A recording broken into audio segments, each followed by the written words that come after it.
Alors aujourd'hui, une nouvelle vidéo pratique dans laquelle on va découvrir la bibliothèque PyTorch qui nous permet de manipuler des graphes de calcul matriciels automatiquement. Alors en fait, eh bien, ce qu'on a fait dans la dernière vidéo d'implémentation où on a implémenté un graphe de calcul matriciel, eh bien, la librairie PyTorch, elle permet de faire exactement cela. C'est-à-dire qu'on donne les opérations pour construire notre fonction. Donc c'est-à-dire on décrit les différentes additions, multiplications qui permettent de calculer la sortie. Et ensuite, eh bien, PyTorch, lui, il va en mémoire en fait garder ces opérations-là pour pouvoir par la suite remonter ces opérations et obtenir les différentes dérivées de nos variables d'entrée par rapport à la sortie qui est calculée. Donc, eh bien, en fait, on a déjà implémenté en quelque sorte ce que fait PyTorch, mais évidemment, PyTorch le fait beaucoup mieux dans la pratique et on va voir pourquoi. Alors avant de rentrer dans le technique, donc PyTorch c'est une librairie Python donc, qui est développée par Facebook, ou plutôt par Meta. Et donc cette librairie, donc c'est une librairie Python, mais qui se base sur Torch, qui elle est une librairie écrite en C et en CUDA, et qui permet donc justement la manipulation de tenseurs, donc des matrices à plus grande dimension. Et donc justement l'intérêt en fait de PyTorch, c'est que il utilise donc à la base donc un code qui est implémenté en C et en CUDA. On peut le voir notamment sur la page de téléchargement. Si on est sur Linux, on peut télécharger donc la version de PyTorch qui est compatible avec CUDA. Et en fait, CUDA, c'est le langage de programmation qui permet de parler avec des GPU, en fait, enfin, de programmer des GPU. Et donc, eh bien, voilà, c'est la raison pour laquelle PyTorch est très utilisé, c'est qu'on peut faire des calculs matriciels comme on l'a fait, mais avec des GPU. Donc ça permet de paralléliser en masse les calculs. Et donc, dans la pratique, il faut vraiment avoir en fait, PyTorch pour pouvoir faire des calculs rapidement. Également, le fait que PyTorch soit développé en C, eh bien, c'est un très grand atout, vu que le C, c'est un langage qui est beaucoup plus bas niveau que Python, et donc on a des performances qui sont forcément meilleures. Donc ça, c'était un peu les raisons techniques qui nous permettent de préférer PyTorch à une simple implémentation d'un graphe de calcul, comme on l'a vu dans la dernière vidéo.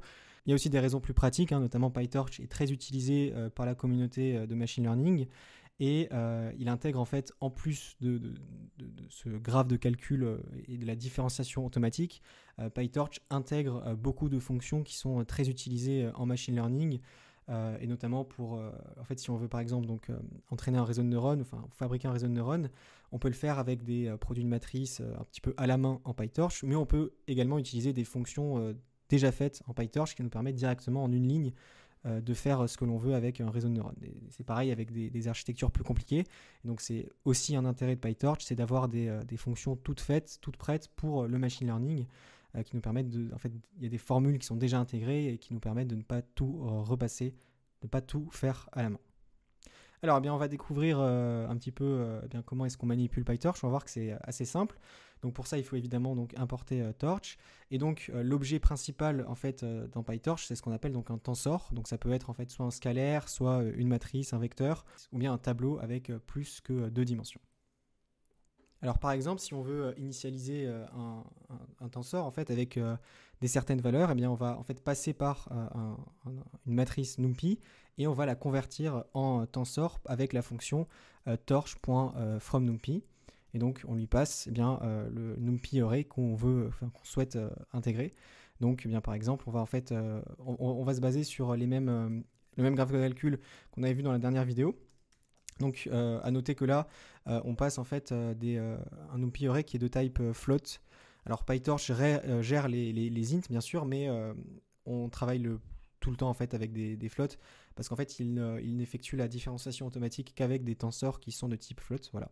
Donc si on exécute ça et qu'on regarde qu'est-ce que A, on voit que directement c'est un tensor. Donc tout est tensor dans PyTorch.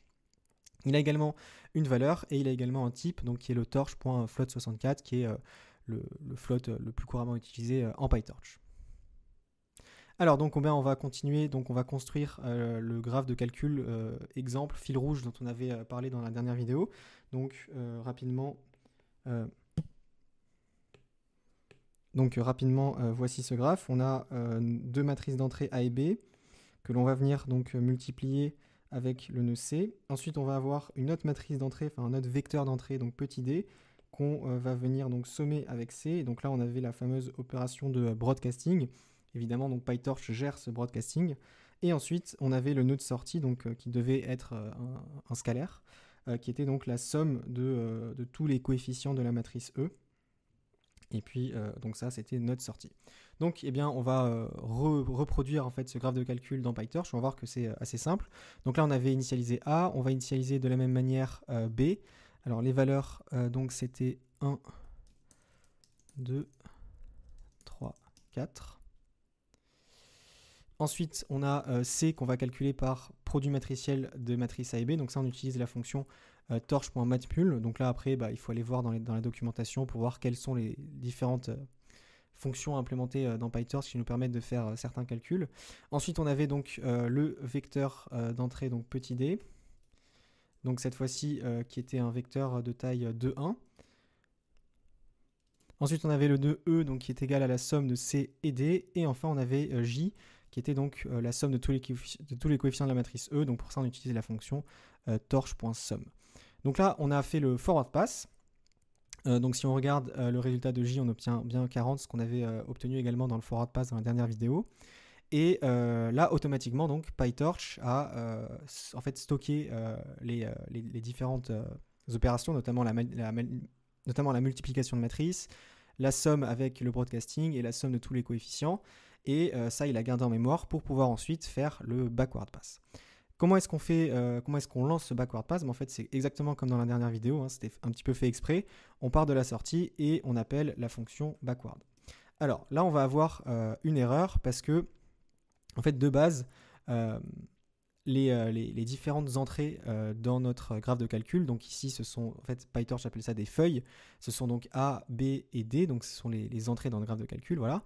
Et en fait, de base, PyTorch ne considère pas qu'il doit calculer des gradients dessus. Donc, en fait, il faut spécifier pour chacune de ces entrées que, effectivement, on veut que PyTorch calcule les gradients pour chacune de ces entrées. Donc, pour ça, on utilise la propriété requires_grad, donc pour chacune des entrées. Et là, cette fois-ci, donc, PyTorch sait qu'il doit calculer, qu'il doit garder en mémoire en fait les gradients de ces entrées-là. Et là, le backward a réussi. Et ensuite, donc, on va pouvoir accéder de la même manière qu'on l'avait fait dans la dernière vidéo, on va pouvoir accéder aux différentes dérivées. Alors, une petite différence avec la dernière vidéo, c'est que dans la dernière vidéo, notre graphe de calcul nous permettait d'accéder aux gradients de tous les nœuds de notre graphe de calcul. Donc, par exemple, même si c'était des nœuds internes, donc par exemple C, qui est en fait une variable intermédiaire entre A et B, eh bien, on pouvait accéder quand même au gradient de C, même si en fait en pratique on ne s'en sert jamais. Mais en fait avec PyTorch, PyTorch considère qu'on a besoin d'accéder que au gradient des feuilles, et en soi donc c'est logique. En pratique on a besoin d'accéder, en pratique on se sert que des gradients des feuilles, donc c'est pour ça qu'en PyTorch on ne va pouvoir avoir accès que au gradient des feuilles. Donc eh bien on va pouvoir appeler D.gradient pour accéder au gradient de D, et on retrouve bien ce qu'on avait trouvé dans la dernière vidéo. De la même manière, on peut appeler donc A.grad. Donc là, on avait 3, 7, et puis pour B, on avait une matrice remplie de 3. Voilà. Donc, finalement, c'est exactement ce qu'on avait dans la dernière vidéo, sauf que là, cette fois-ci, on se sert de la librairie en fait, Torch qui permet de faire ça d'une manière automatique. Donc, sur le plan fonctionnel, c'est exactement ce qu'on avait dans la dernière vidéo, mais là, cette fois-ci, on s'est servi d'un outil plus puissant qui nous permettra par la suite de faire des calculs plus rapidement et également d'avoir un framework compatible avec beaucoup d'implémentations actuelles. Et donc ça, évidemment, c'est beaucoup plus préférable que d'avoir son propre graphe de calcul dans lequel il faut spécifier nous-mêmes les différentes opérations que l'on veut ajouter. Là, PyTorch a une multitude d'opérations qui sont déjà prêtes. Donc évidemment, ce sera beaucoup plus pratique pour nous d'utiliser PyTorch dans la suite. Mais il est quand même nécessaire de, je pense, comprendre qu'est-ce qui se trame derrière. Et effectivement, même si on a implémenté un graphe de calcul matriciel qui est assez léger, qui ne prend pas forcément tout en compte, ne fonctionne pas avec les tenseurs, on l'a vu, c'est déjà, je pense, un bon départ pour avoir une bonne compréhension de tout ce qui se passe pour avoir justement cette différenciation automatique. Donc ça en est tout pour cette vidéo d'introduction à PyTorch.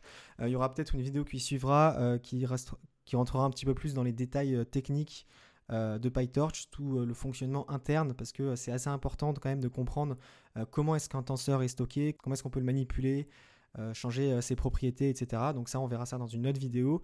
Là, on a vu donc la base de ce qu'est PyTorch, c'est-à-dire la différenciation automatique. Et en fait, juste avec ça, on peut faire déjà beaucoup de choses.